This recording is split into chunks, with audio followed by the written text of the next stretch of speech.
Hello and welcome to Legacy IS Academy. So in today's video, we are going to discuss about High Seas Treaty. Okay? So this treaty itself is not very new. It was being discussed since 2018. Okay? 2018 say the documents were trying to be finalized. Why is it running into news currently? Is because in the month of September, United Nations General Assembly meet is about to take place and India is planning to sign the High Seas Treaty. ठीक है? So in that case हम लोग भी High Seas Treaty के signatory हो जाएंगे. ठीक है? India will become a signatory to High Seas Treaty. तो पहले इसमें घुसने से पहले हम लोग को ये पता रहना चाहिए, we should be knowing, we should be aware of this fact कि what are actually high seas. ठीक है? So if we talk about land, all of this becomes internal waters. और लैंड और सी के बीच के जंक्शन की बात कर रहे हैं. ठीक है? Up to 12 nautical miles, this is called as the territorial sea. From land where continental shelf ends, यहाँ से 12 nautical miles तक it is called as territorial sea. ठीक है? And from land 12 nautical miles और territorial sea खत्म होने के बाद further 12 nautical miles are called as contiguous zone. ठीक है? From land, totally 200 nautical miles is called as exclusive economic zone. Exclusive economic zone तक country, जिस भी country का वो EEZ होगा, उसका that country will have complete rights over EEZ. ठीक है? But beyond 200 nautical miles, this is called as the high seas. ठीक है? Beyond 200 nautical miles, this is called as the high sea. और ये treaty high seas के लिए ही है. अब high seas में क्या करेगी? What will be dealt with under high seas that we will discuss now. ठीक है? तो this treaty is also known as the Biodiversity Beyond National Jurisdiction (BBNJ). ठीक है? Biodiversity Beyond National Jurisdiction. और ये जो BBNJ है, ये दो एरिया comprise करती है. This consists of two areas. One is called as the high seas, which we understood 200 nautical miles के बाद. From land after 200 nautical miles, that is up to EEZ. After EEZ, everything is high seas. ठीक है? So this treaty is consisting of two areas. One is the high seas. ठीक है? That is the water part. And apart from this, it also consists of areas beyond national jurisdiction. So areas beyond national jurisdiction is basically the land surface. It is not the water surface. Beyond 200 nautical miles, the water surface, volume of water surface, that is known as high seas. But the land surface is known as areas beyond national jurisdiction. अब ये जो difference है, यही principal reason हो जाता है इस treaty के कॉम्प्लिकेशंस का. ठीक है? अब अगर आप ये ट्रीटी पढ़ोगे और इसके ड्रॉबैक्स पढ़ोगे तो it will be much more clear because this is the point of contention. ठीक है? So High Seas Treaty कौन इनिशिएट किया था? This was initiated by UNCLOS. UNCLOS की ही ये ट्रीटी है. United Nation Convention on Law of Seas की ये एक बाइंडिंग ट्रीटी है. ठीक है? So because it is a binding treaty, all the more it becomes important, क्योंकि अब कंट्री अगर इसके सिग्नेटरी और रैटिफिकेशन कंप्लीट कर लेता है तो they will have to, they must fulfil the obligations mentioned under the treaty. ठीक है? 91 countries so far have signed it. ठीक है? 91 countries have signed it, but only 8 have ratified. So what is the difference between signatory and ratification? Signatory मतलब I went to the meeting, I signed. अच्छा आप बोल रहे हो ऐसे ऐसे करने, I will do this. But ratification means that after coming back, मेरे homeland country, domestic country में हम ऐसे laws बनाएंगे जो कि इस treaty को implement करेगा. तो साइन कर देना इसका मतलब इंटरनेशनल अथॉरिटी को मैंने कह दिया, the country has stated to the international authority that I will be accomplishing the goals mentioned under the treaty. But when you are actually implementing the goals or creating laws to implement those goals in your homeland, then it is called as a ratification complete. ठीक है? So far 8 countries have ratified और 60 ratifications अभी चाहिए हमें. ठीक है? To get the treaty into action. ये high seize treaty के 4 फोकस एरिया हैं. 1 is preservation of marine biodiversity, which we are able to understand क्योंकि ये वॉल्यूम ऑफ वाटर की बात कर रहे हैं. They are talking about the water, so we are also talking about conservation, preservation of the marine species which are living in this water body. ठीक है? Second, area based management tools. Area based management tools कैसे किया जाएगा? That we will be devising marine protected areas. ठीक है? Marine protected areas बनाए जाएंगे and there will be a network of marine protected areas under the High Seas Treaty और तब इनको conservation किया जाएगा. So as to ensure कि one मरीन प्रोटेक्टेड एरिया का डेवलपमेंट या conservation will lead to conservation and development of all other marine protected areas in the nearby areas, ठीक है। Then environmental impact assessment will also be a major chunk of this treaty. तो अगर आप इस किसी भी area में area beyond national jurisdiction में मिनरल एक्सट्रैक्शन कर रहे हो, if you are extracting minerals from areas beyond national jurisdiction, तो you will also have to follow the EIA, ठीक है। And capacity building and transfer of marine technology के that is another principal area कि हम लोग training देंगे, we will be providing technology if the treaty gets signed and ratified. So the countries will be provided with training and technology कि how do we access the resource without harming the biodiversity, ठीक है। So ये intention है, इसका focus area है। Now what is the significance of this treaty?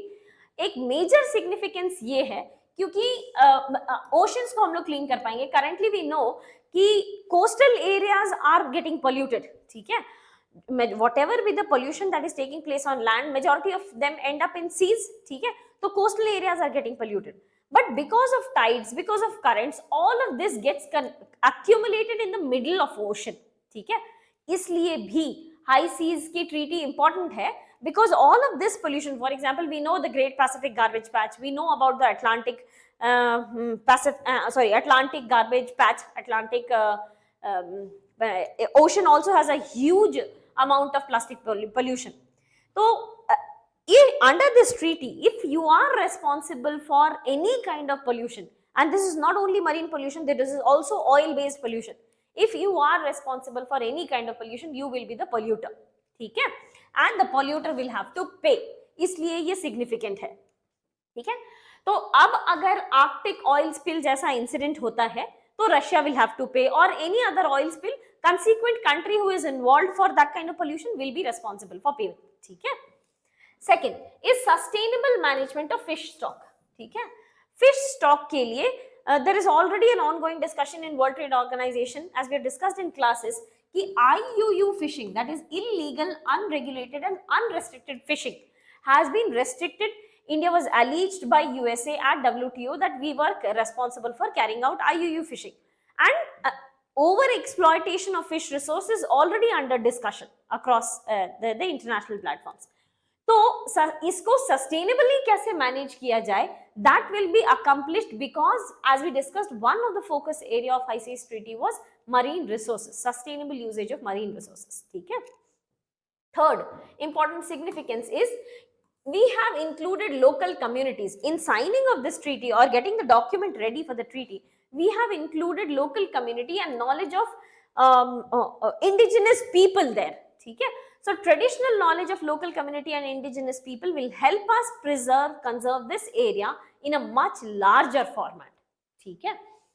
Fourth is the uniformity of action. Actually अभी क्या हो रहा है कि लैंड पे तो if there is any kind of violation of law, तो you do have international organisations which are working for this, ठीक है। आपके पास पीस कीपिंग ऑर्गेनाइजेशन है, सिक्योरिटी काउंसिल है, जनरल असेंबली है, we do have various organisations.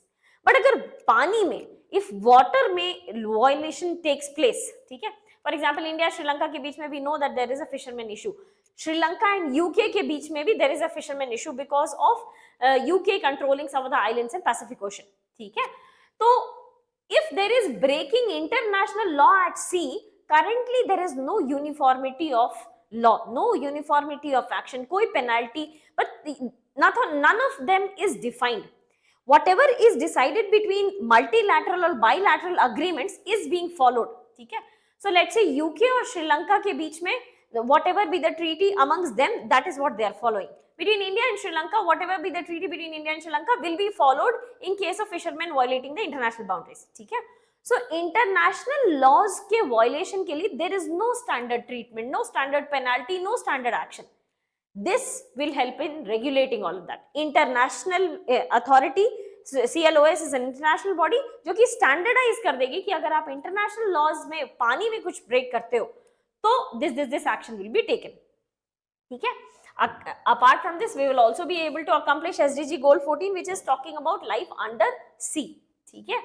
and ये एक इंडिया के लिए मेजर एडवांटेज है कि हमारे पास इन जनरल नियर शोर फिशिंग फ्लीट ही है, ठीक है।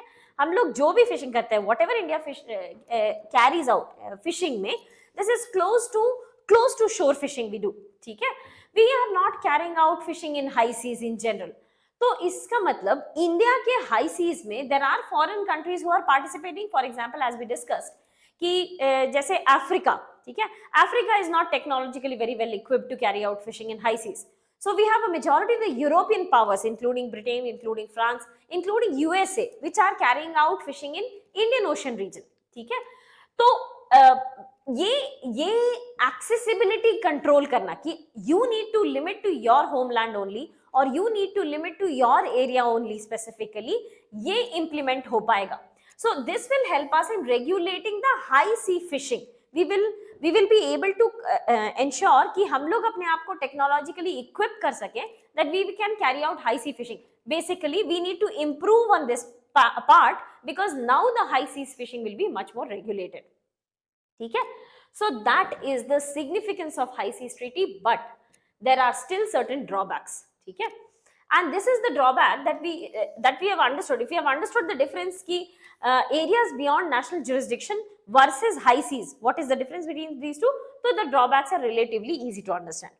पहला major drawback है कि we do not have an enforcement agency for violation. अगर violation हो भी गया, मान लीजिए आपके treaty में documented है कि ऐसे ऐसे आपको नहीं करना है, but अगर कर दिए, some country did it, तो who will be charging penalty? I have to pay penalty to whom? ये सब कुछ भी clarified नहीं है. There is no enforcement agency for violation, plus IP rights के लिए कोई discussion नहीं है. अब IP rights का involvement कहाँ है? This we will understand if we understand the areas beyond national jurisdiction. इसमें क्या issue है, ठीक है? A description of lack of enforcement agency के लिए अभी क्या problem हो रहा है कि the key decisions about monetary benefits, ठीक है, कि आपका ये area, for example, we have understood, let's say कि high seas treaty बोलता है कि European countries cannot carry out fishing in Indian Ocean region. It has to be some of the other country from Oceania or India or Africa. ठीक है. तो अगर ऐसा regulation हो जाए तो who will be the monetary मतलब monetary penalty किसे लगना चाहिए अगर violation होता है तो. Key decisions about the monetary benefits के लिए ये these decisions are to be undertaken by a body which is not actually created. You have given the authority to decide about monetary penalties to a body which is actually on ground not existing. ये एक बहुत बड़ा problem है because let's say the violation takes place and conference of party के meeting ही नहीं हुई, ये conference of party ही नहीं create हो पाया, so who will be the one connecting the penalties or who will be the one charging the penalties for that matter? ठीक है. या फिर access and benefit sharing committee भी आप बोल रहे हो कि we will be creating access and benefit sharing committee. But as of now, there is no access and benefit sharing committee. And if the resource, for example, polymetallic nodules, polymetallic sulfides, which are to be extracted from Indian Ocean, yeah, for that matter, abyssal plain of any ocean, तो इसके लिए access and benefit sharing committee होनी चाहिए. We need to have, क्योंकि areas beyond national jurisdiction जो है, मतलब if we are talking about high seas के नीचे की जमीन, we are talking about the land under the high seas. This works on the principle of common heritage.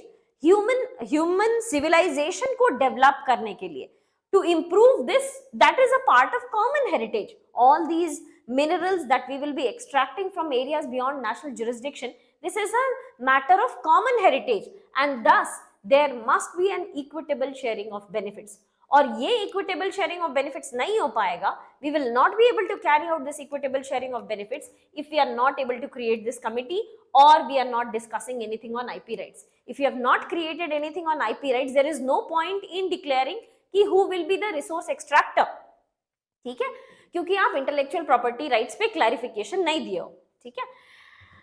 Next is high seas. High seas के साथ क्या है कि as we discussed, there are currently bilateral and multilateral arrangements. So India Sri Lanka के बीच में arrangement है, Sri Lanka Britain के बीच में arrangement है, ब्रिटेन फ्रांस के बीच में arrangement है. So different countries have arrangements. Either bilateral है या multilateral arrangements है. ठीक है. And the high seas, the water part, the volume of water beyond 200 nautical miles, this works on the freedom of seas. So this is openly available to anyone.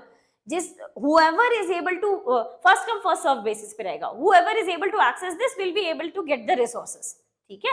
So this works on the principle of freedom of seas, and personal benefits के लिए, for example a country which is much more technologically equipped can extract resources from any part of the world, ठीक है, high seas में any part of the world can be accessed by a particular country, ठीक है। सो यही problem हो जा रहा है कि we have not given clarification of IP rights, plus you did not designate a body, you did not create a body, ठीक है। So far the body is not created, IP rights are not declared, तो areas beyond national jurisdiction से जो minerals निकलेंगे, whatever minerals we obtain from areas beyond national jurisdiction, we will not be able to access it to a great